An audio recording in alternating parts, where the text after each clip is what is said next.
ایک صاحب نے یہ سوال پوچھا ہے کہ کیا سودخور کے دعوت کو قبول کرنا جائز ہے؟ اگر آپ کو دعوت دے کے کھانے کے لیے آ جاؤ تو یہ جائز ہے یا نہیں؟ اس کا جواب یہ ہے کہ حرام آمدنی والے کے ساتھ بیٹھ کر کھانے میں جب کوئی حرام چیز موجود نہ ہو، آپ کو حلال کھانا کھلا رہا ہے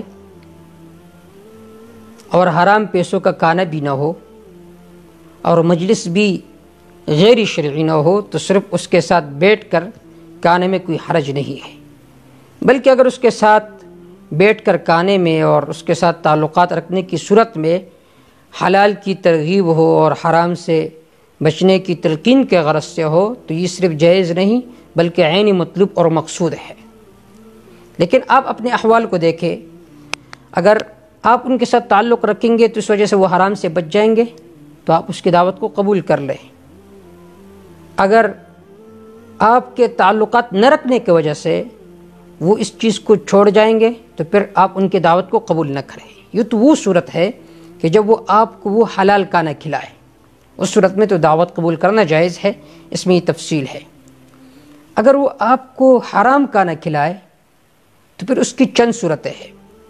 ایک صورت یہ ہے کہ اگر اس شخص کی آمدنی خالص حرام ہو اور وہ اپنی اسی متعین حرام پیسے سے آپ کو کھانا کھلائے یا ہدیہ دے تو کھانا بھی جائز نہیں ہے اور ہدیہ قبول کرنا بھی جائز نہیں ہے۔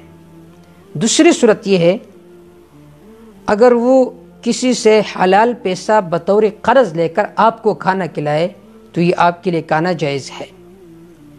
تیسری صورت یہ ہے کہ اگر دونوں طرح آمدنی ہے، حلال بھی ہے حرام بھی ہے، لیکن حلال آمدنی غالب ہے اور حرام مغلوب ہے، اس صورت میں آپ کے لیے اس کے دعوت کو قبول کرنا جائز ہے، البتہ بہتر یہ ہے کہ آپ اس کے دعوت کو قبول نہ کریں۔ پانچویں صورت یہ ہے کہ حرام اور حلال مال دونوں مخلوط ہے لیکن اس میں حرام غالب ہے، تو اس صورت میں آپ کے لیے اس کے دعوت کو قبول کرنا جائز نہیں ہے۔ واللہ تعالی اعلم بالصواب۔